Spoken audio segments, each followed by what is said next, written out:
I've been called worse. Thank you, Madam President. Today I want to talk about two very important topics to America and the folks back home in Alabama. President Biden's so-called infrastructure proposal and his proposed budget for the Department of Defense. Now, I know infrastructure and defense aren't exactly the peanut butter and jelly of issues, but let me tell you how they go together. With these two proposals, the American people can plainly see just how out of place President Biden's priorities are. I've traveled every corner of Alabama, from Mobile to Muscle Shoals, to our state's rural communities and the urban centers. All the time, I hear that we need improvements to our transportation infrastructure, and I've seen it with my own eyes. There are over 100,000 miles of public roads and 16,000 bridges in Alabama. More than 1,000 of those bridges have been condemned. Driving on poor roads cost Alabama drivers a total of $4.2 billion annually due to vehicle operating costs, traffic congestion, and car crashes. And it's not just Alabama, it's everywhere in our country. I've spent decades traveling around the country as a football coach, and I'm here to tell you we need help.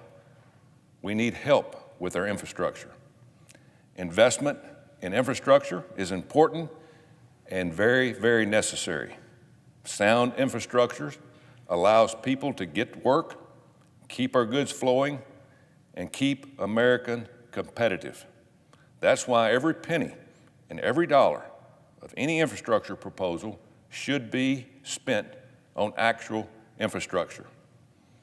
Sadly, President Biden's proposal fails that test by a long shot. Out of this massive $2.35 trillion proposal, only 6% is for roads and bridges.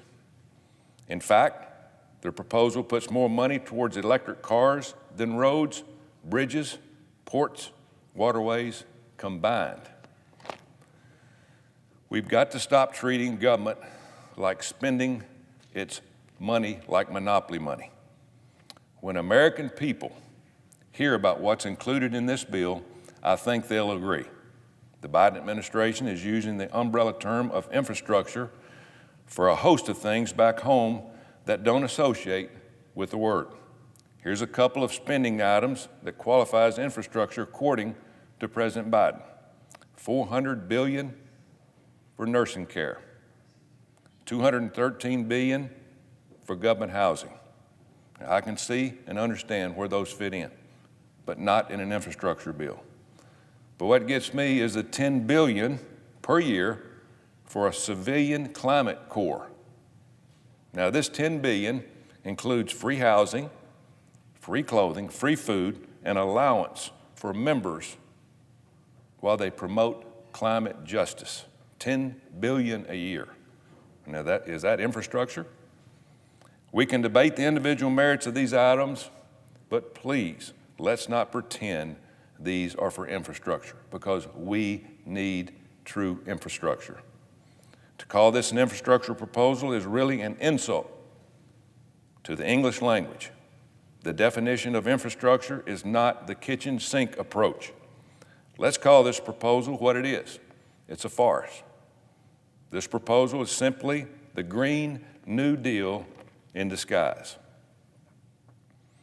And they need to disguise it because the actual infrastructure improvement is popular. The Green New Deal is not. In order to pay for all this spending, President Biden has proposed raising the corporate tax by 7%, the largest federal tax increase since 1993. This would undo President Trump's Tax Cuts and Jobs Act, which spurred the greatest economy we've had in decades. I can tell you right now, the worst possible time to raise taxes is in the middle of a crisis. So many employers have already been hit hard and are just trying to get back on their feet. Remember, who really ends up paying for tax increases, especially corporate tax rates? It is the consumer, like you and me. It is not the corporation. As Americans for Tax Reform has pointed out, the Tax Cuts and Jobs Act directly led to lower utility bills for hardworking folks across the country. Raising taxes would directly raise electric bills on millions of Americans, essentially taxing them too. As tax increases threaten family-owned small businesses and family farms, forcing future generations to sell the legacy their parents and their grandparents have worked so hard to build. Here's the real kicker. As Democrats are out there peddling this proposal as infrastructure and jobs, President Biden's tax increase will eliminate 1 million jobs in the first 2 years alone, according to the National Association of Manufacturers. All that harm just to pay for Democrats' wish list consisting of the Green New Deal. That absolutely makes no sense. We need to be focused on creating jobs and getting folks back to work, not destroying jobs for progressive pipe dreams down the road. This comes on the heel of a massive stimulus that just passed, the one that Democrats call the COVID relief, but really less than 10% of the bill went to COVID and health-related measures. With all the trillions of new spending proposed by the Biden administration, so far, you'd think that there wasn't any spending proposal that they didn't like. Yet, when it comes to our national defense, President Biden has shown he cares very little about increasing investment to keep our country safe. President Biden recently released his skinny budget, which includes a cut of $7 billion for the Department of Defense after accounting for inflation. President Biden's proposal and proposed defense budget is disappointing, dangerous, and a disservice to the men and women in uniform. What is more bewildering is that it asks for our troops to do more on a shoestring budget. It adds more duties, like combating climate change and other social priorities of the Democrats, to our already thinly stretched forces, and that's very, very dangerous. Regardless of whether these individual duties may be warranted, and for the record, I don't think they are, we shouldn't expect our military to do more with less. At a time when our enemies grow bolder and the threats of America are increasing, do more with less is the last thing we should tell them to do.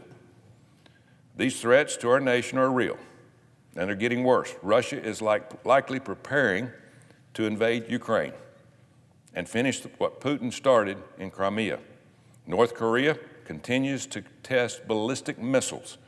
Iran is emboldened to continue its nuclear weapons program. And then there's China. In recent weeks, China has bullied Taiwan. They think now is the time to test the United States of America. China is building up their military to directly challenge the United States for global supremacy. Over the last 10 years, China's defense spending increased by $200 billion, while the United States of America decreased its defense budget $400 billion. We cannot let China continue to gain ground. In order to keep our country safe and protect democratic allies from Chinese aggression, we must stay well ahead of both weapons and technological advances. President Biden's defense budget is not just dangerous for America, it's bad for us all.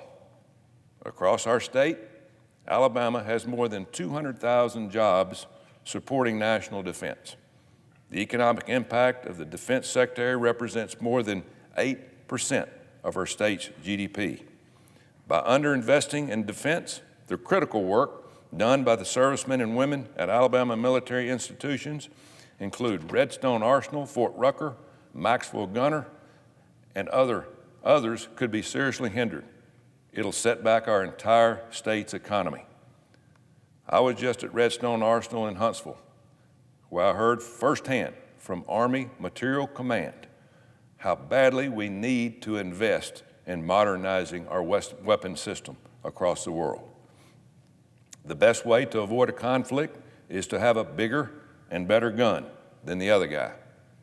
Most of President Biden's appointees at the Department of Defense support the 2018 National Defense Strategy, which is a comprehensive plan to compete, deter, and defeat our adversaries.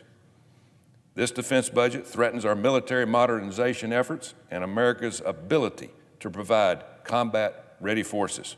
We cannot allow anything close to President Biden's defense budget to become law. Our military needs to focus on winning wars, not planting trees. The people of Alabama and the men and women in uniform should know that I'll stand up to President Biden and the globalists in his administration who want a weak military. President Biden has gone on and on about unity and his reputation for reaching across the aisle.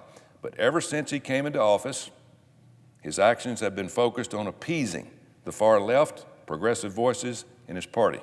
We saw it firsthand with the stimulus bill. Shortly after that, we get this loaded up, inappropriately named infrastructure proposal. It's not just about the spending, which is a lot, but it's about what's in these proposals.